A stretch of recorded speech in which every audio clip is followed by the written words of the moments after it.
Dear student, তো আজি মই তোমালোকৰ কাৰণে লৈ আহিছোঁ ক্লাছ 10ৰ 9.1 যেটো অনুশীলনী আছে গণিতৰ সেইটো। তো ইয়াৰ আগতে বেছিকখিনি মই কৈ দিছোঁ, যদি সেই ভিডিঅ'টো চোৱা নাই তেনেহ'লে তোমালোকে চেনেলত গৈ চাই লোৱা। তো আজি আমি অনুশীলনীকেইটা সমাধান কৰিম। তো অনুশীলনী 9.1ৰ 1 নম্বৰ অংকটো কি আছে চোৱা।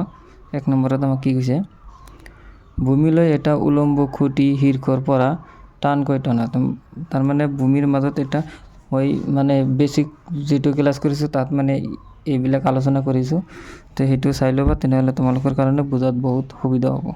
তো প্ৰথমে কোৱা হৈছে আমাক কি, ভূমিলৈ ইয়াত চিত্ৰটো দিয়া আছে, কিন্তু তোমালোকে কোৱেশ্চনৰ পৰা চিত্ৰটো কেনেকৈ বনাবা সেইটো মই বুজাই আছোঁ, তাৰপিছত অংকটো কৰি দিম। ভূমিলৈ এটা উলম্ব খুঁটি, ঠিক আছে, ভূমিলৈ এটা উলম্ব খুঁটি লৈছোঁ মই। তো ইয়াৰ পৰা কি কৈছে, খুঁটিটোৰ শীৰ্ষৰ পৰা টানকৈ টনা আৰু বন্ধা এডাল 20 মিটাৰ দীঘল ৰছীৰ ওপৰত এজন চাৰ্কাছ কৌশলীয়ে বগাই আছে। মানে ইয়াৰ পৰা এই ৰছীটো কিমান দীঘল, এইটো হ'ল কিমান 20 মিটাৰ, ঠিক আছে। এই ৰছীটো হ'ল 20 মিটাৰ। যদি এইটোক আমি নামকৰণ কৰোঁ তেনেহ'লে ABC বুলি ল'ব পাৰোঁ, ঠিক আছে, ABC। তো এইটো আমি লৈছোঁ। তো ইয়াত চোৱা কোৱা হৈছে এইখিনি কৈছে, তাৰপিছত আৰু কি কৈছে, ৰছীডালে ভূমি সমতাৰ লগত উৎপন্ন কৰা কোণটো 30 ডিগ্ৰী। এই ৰছীটোৰ মূৰ আৰু ইয়াতে ভূমিৰ লগত যে সংযোগ কৰা হৈছে এই কোণটো কিমান হ'ল আমাৰ 30 ডিগ্ৰী, ঠিক আছে, কোণটো 30 ডিগ্ৰী। এতিয়া কৈছে কি খুঁটিটোৰ উচ্চতা নিৰ্ণয় কৰা। এতিয়া আমাৰ খুঁটিটো AB নিৰ্ণয় কৰিব লাগে। তো এতিয়া চোৱা, মই সেইদিনা কৈ দিছোঁ সেই ভিডিঅ'টো মানে বেছিক যেটোত আলোচনা কৰিছোঁ তাত কৈছোঁ যে তোমালোকে ইয়াত চোৱা কৰ্ণৰ মানটো দিয়া আছে আৰু লম্বটো আমাক বাহিৰ কৰিব দিছে। তেনেহ'লে ত্ৰিকোণমিতিৰ কোনটো অনুপাতৰ লগত কৰ্ণ আৰু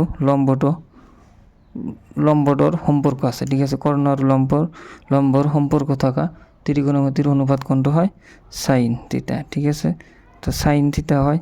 তোমালোকে ইয়াত আগতে লিখি ল'বা যে দিয়া আছে, এতিয়াতো দিয়া আছে বা চিত্ৰৰ পৰা লিখি ল'বা, ঠিক আছে। কি আছে, AC 20 মিটাৰ আৰু কোণ কিমান হ'ল, থিটা ইকুৱেল কিমান হ'ব আমাৰ, থিটা ইকুৱেল হ'ব 30 ডিগ্ৰী, ঠিক আছে। তো এতিয়া আমি সমাধান কৰিম সাইন। তো এতিয়া আমি সমাধান কৰিম, চোৱা সাইন ল'লে এই দুটা সম্পৰ্ক থাকে। সাইন 30 ডিগ্ৰী ল'লে কি হ'ব, সাইন আৰু আমাৰ কি আছে লম্ব বাই কৰ্ণ, তেনেহ'লে লম্ব আৰু কৰ্ণৰ লগত সংযোগ আছে। তো লম্বটো কি আছে AB আৰু কৰ্ণটো কি আছে AC। এতিয়া যদি আমি মানটো বহাই দিওঁ, লম্বৰ মান নাই, নিৰ্ণয় কৰিব লাগে। AB থাকিব, ACৰ মান কিমান আছে 20 মিটাৰ। এতিয়া চোৱা সাইন 30 ডিগ্ৰী মান কিমান, হাফ, ঠিক আছে, সাইন 30 ডিগ্ৰী মান হাফ। এতিয়া যদি আমি বজ্ৰ পূৰণ কৰোঁ তেনেহ'লে আমাৰ কি হ'ব 2AB ইকুৱেল 20। এতেকে AB ইকুৱেল আমাৰ কি হ'ব, AB ইকুৱেল 20/2, ঠিক আছে। এইটো কটা গ'লে কিমান হ'ব 10 আহিব। এতেকে 10 মিটাৰ, এককটা আমার মিটারত আছে, গতিকে মিটার। এতেকে কি হ'ব, এতেকে নির্ণেয়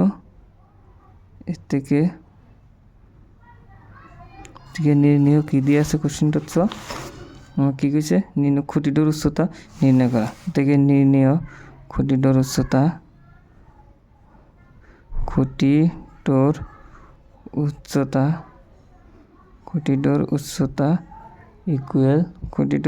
ইকুৱেল কিমান হ'ব আমাৰ 10 মিটাৰ। এইটোই আনসাৰ, ঠিক আছে। তো আজি মই এটাই কৰি দিছোঁ। যদি তোমালোকে এই ভিডিঅ'টোত কমসে কম 50টা লাইক কমপ্লিট কৰা, 50টা লাইক, ঠিক আছে, 50টা লাইক কমপ্লিট কৰিলে মই এই 9.1 অনুশীলনীৰ যিমানকেইটা অংক আছে গোটেইকেইটা একেলগে কৰি দিম। তো আজিৰ কাৰণে এইখিনি, বাই বাই, টাটা।